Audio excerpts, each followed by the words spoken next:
The Compliance Life details the journey to and in the role of a Chief Compliance Officer. How does one come to sit in the CCO chair? What are some of the skills a CCO needs to successfully navigate the compliance waters in any company? What are some of the top challenges CCOs have faced, and how did they meet them? These questions and many others will be explored in this new podcast series. The Compliance Life is hosted by Tom Fox, and each month he'll present the story of one CCO through 4 episodes. The Compliance Life is a production of the Compliance Podcast Network. This month on The Compliance Life, my guest is Asha Palmer. Asha has the current position of CECO at Convercent by OneTrust. We talk about what it's like to be a CECO at a compliance tech and product company. We detail her journey from watching Claire Huxtable on the Crosby Show to wanting to become a lawyer to going to a historic Black college and university, law school, moving to Abu Dhabi, becoming passionate about working in compliance, establishing her own compliance consulting firm, which led her to sitting in the CCO chair or CECO chair at Convercent by OneTrust. She details for us some of her observations in moving from the legal to compliance profession and what compliance professionals need to be thinking about and, more importantly, doing in the future. It's a fascinating exploration. I know you will enjoy this month's offering on The Compliance Life. The Compliance Life is a production of the Compliance Podcast Network. Hello, everyone. This is Tom Fox, back again with another episode of This Month on the Compliance Life with Asha Palmer. Today, we're going to take up Asha's consulting career and how that helped inform her role as a CECO. Asha, first of all, welcome back. Thanks, Tom. Great to be back. So Asha, you went off and started a consulting practice. Can you tell us what led to that and what were some of your experiences early on? So I think, I talked about in the last episode working for the Sovereign Wealth Fund and essentially feeling like I was a consultant because, again, different maturity levels, different risk models, had to be agile in how we were thinking. And then my family repatriated back to the US, and I had to really think about what I wanted to do. And, similar to being a litigator, where you get to work on different cases with different customers and clients, you get to learn about different industries and, different models of business, and you have to feed that into your litigation strategy and your case strategy. Like, that's what I felt I was able to do at the Sovereign Wealth Fund. And so it was kind of a natural progression for me to begin consulting, to look at, different organizations and where they were in their maturity level in their ethics and compliance program and see how I could help. And see what they wanted to achieve and what the outcomes were, and really strategize about the things that I had seen be successful versus the things that weren't so successful. And so connecting those dots from a consulting perspective was, again, invigorating. The other thing, Tom, is consulting offered me the flexibility I needed at that point in my life. And I think it's not, I can't talk about my career without talking about my life. And, at that time I had 3 very young kids, really going into an office or to one company wasn't necessarily something that was sustainable for me or my family at the time. And so consulting not only kept me interested and kept me on my toes and leveraged the skills and the things I was good at, but it also was perfect for my family at the time. And so, one thing that I've also tried to be authentic about in my career is what works for me, what works for my family, and what is authentic to the things that I love and enjoy. So you had some experience in your Sovereign Wealth Fund days, looking at different types of compliance programs, looking at different industries, looking at different verticals, sizes of companies, et cetera. And it seemed like that you saw some I don't want to say similar problems, but at least you were able to identify some of the issues, and some that I think you identified were siloed systems and stakeholders. What problems did you see when you went out doing consulting that companies, I don't want to say typically had, but had, that you were at least familiar with?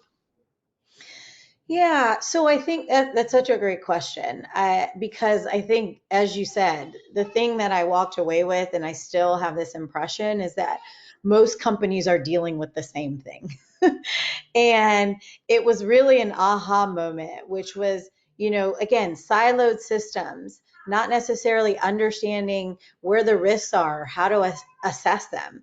If you've been on any webinar with me, I talk about risk assessments. And I actually did my first risk assessment at the Sovereign Wealth Fund. But it was a process of figuring out the right methodology, understanding how to track it. And it took us a very long time to do that. And it was quite overwhelming. And I saw that a lot of companies weren't necessarily assessing their risk or knew how. And so then it follows after that. If you're not properly assessing your risk, how are you managing or mitigating them in an effective and efficient manner? And so I saw a lot of similar paralysis in, how do I develop a program? How do I prioritize? How do I staff? What can I do differently? I also saw a lot of people doing the same thing over and over again, expecting different results, right? Which some people will say is the definition of insanity. Doing the same trainings over and over again, but wondering why you have very similar cases coming in. And the great thing, like that partner who was able to mark up my brief, with the red pen over and over, when you're taking fresh eyes at something that someone else has spent a lot of time and hours and effort into, you're able to offer certain types of value and nuances and new approaches that they might not be able to because they're so deep into it. So the when my compliance career started, it was very much lawyers and legal driven, and I used to say policies and procedures written by lawyers for lawyers. Did you see that issue as well, and how did you help either companies or compliance officers understand that their audience was not a judge, their audience might be a regulator, but their primary audience was their employees? And how did you craft policies and procedures which were understandable by the business person who's really trying to do the right thing, read and understand what the company wants and expects, and then actually go out and do that operationally? Yeah, so for me, there's never going to be one size fits all, right? We talked about that with the compliance program. I actually believe the exact same thing with the policy, right? And so there is someone like me who wants that very detailed policy. There are also people that don't want it. And so my strategy for that was, do you have a light version? Do you have a medium version? And do you have a heavy version, right? Or whatever you want to call the names. But how do you communicate to people that learn differently, that want more or different levels of detail?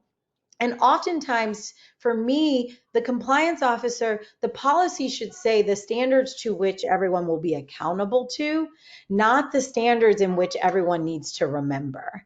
And I think those are the difference, right? How can you trigger people's ability to want and go for more information as opposed to be able to answer all the questions? And that is the nuance we haven't necessarily gotten totally right. And let me admit, I don't have all the answers either, but I do believe that being on the process of having policies and procedures that simply sit on the shelf that no one reads is definitely not the path we want to go down. What did you see in the evolution of data and the use of data? It seems like, or perhaps I should say, early in your career, data was not as prevalent in the compliance function, but have you seen an evolution in that as well? Yes, I have seen a complete evolution that is still on the journey of how and where we can use data to tell a story. And it's interesting, the theme I feel like I keep going back to is storytelling. But the data, we would report the data. We wouldn't necessarily analyze the data before. And I feel like we are moving into an explanation of why. Why did we get an increase in these conflicts? Why did we get a spike in these type of reports? What is happening over here that we need to maybe get ahead of?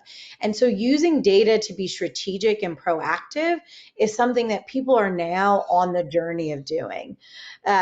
Also, if you've ever heard me talk, Tom, I'm a fan of layering data, which I am convinced will be a trademark term very soon in ethics and compliance. But we have to layer data to tell a story. We can't just report the outcomes. We have to report the drivers that have led to those outcomes. And then how are we going to change or guide those drivers differently to have different outcomes? And that is the story that we need to begin to tell at the board level. We need to begin to tell to our business partners. We need to begin to tell to ourselves and the company so that we can begin to assert our value as partners and strategic people who have a seat at the table. Earlier, Asha, you mentioned stale training and doing the same training over and over again. My first compliance training was a 267 slide PowerPoint deck, 7.5 hours in length that I had to put on for the business guys. And as you might guess, 20 seconds into it, they were all asleep. But how have you seen and indeed helped training evolve? What do you see now in terms of shorter, more focused communication, or even just storytelling in training? Training is evolving, which is the good news. I think we have some people who still want to hold on to the traditional ways of training, but I think it's not necessarily doing away with those trainings, just like it's not doing away with the policies. It's how do you supplement those for different types of learners? Again, there may be an audience for a 267 slide training, maybe. But most people, we communicate in bite-sized pieces, right? That's why Twitter is 140 characters, or maybe it's a little bit more now. I think it's 280 now, right? Instagram is 15-second videos.